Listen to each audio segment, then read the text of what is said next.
ओम शांति। ओम शांति।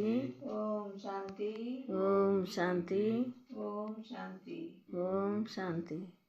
19/12/24 प्राप्त मुरली ओम शांति बाप दादा मधुबन।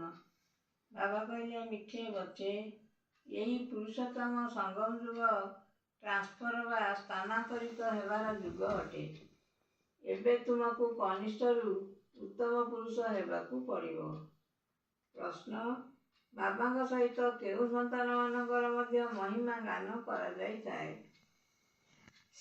उत्तर, जो माने शिक्षक होई अनेक आत्माकर कल्याण करिवा निमित्त होई थांती, तांको सहित सेमानकर मध्य महिमा गायन करा जाई थाए। करी कराइला वाला बाबा पिलामानक द्वारा अनेकंकर कल्याण कराई थांती, तेणु पिलामानकर मध्य महिमा होई जाउछि। कहउछंती बाबा अमुक मो ऊपर दया कले,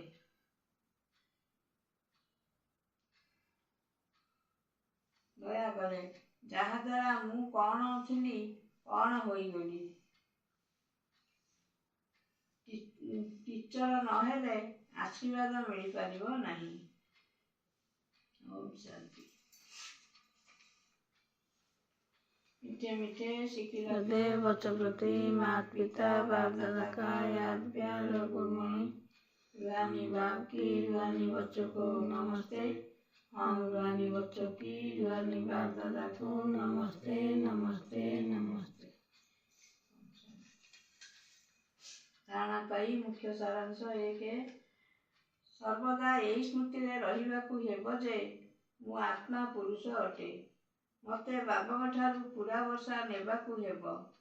मनुष्यरू देवता हेबार पाठ पढ़िबाकू हेबो एवं पढ़ाइबाकू हेबो। 2, सारा दुनिया रे जेउ सबू अभिनय चालुछि से सबू पूर्व प्रस्तुत ड्रामा अटे। एथिरे पुरुषार्थ एवं प्रारब्ध दुईटी जाक निर्धार्य रहिछि। पुरुषार्थ बिना प्रारब्ध मिल पारिबो नाही, ए कथा को भल भावरे बुझिबाकू हेबो। वरदान, जे कोनोसी सेवा को सच्चा हृदय सहित बा लगनर सहित करुथिबा सच्चा आत्मिक सेवाधारी हुओ। विस्तार बाबा कहले, सेवा जहाँ भी होई थाउ, किंतु सही सेवा को यदि सच्चा हृदय सहित बा लगन अर्थात स्नेहर सहित कराइबो, तेबे सेथिरे 100 नंबर मिलिबो। सेवारे केबे भी चिड़चिड़ापणिया न आसु बा काम तुटाई देवा हिसाब रे सेवा न हेउ। तुमर सेवा ही हेउछि असजड़ा को सजाड़िबा, समस्त को सुख देवा, आत्मा मान को योग्य एवं योगी करिबा, अपकारी उपकार करिबा, आवश्यक समय रे समस्त को सहयोग देवा। यही भली सेवा करुथिबा आत्मा माने ही सच्चा आत्मिक सेवाधारी अटंती। स्लोगान, पवित्रता ही ब्राह्मण जीवनर नवीनता एवं ज्ञानर मूलदुआ अटे। ओम शांति।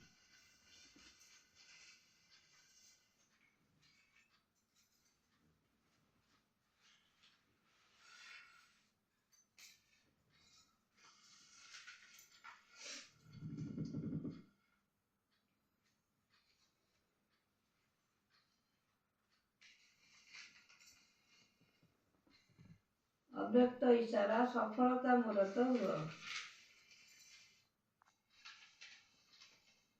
19 रे बाबा कहले, समस्त मनर शुभ भावना और शुभ कामनार सहयोग कौनसी भी कार्य सफलता आनी देइथाए।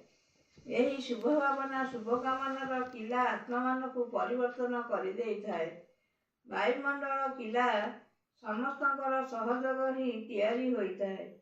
ईश्वरीय स्नेहर सूत्र गोटिए हेउ, तेबे अनेकतार विचार थाई मध्य सहयोगी हेबार विचार उत्पन्न होइथाए। शांति।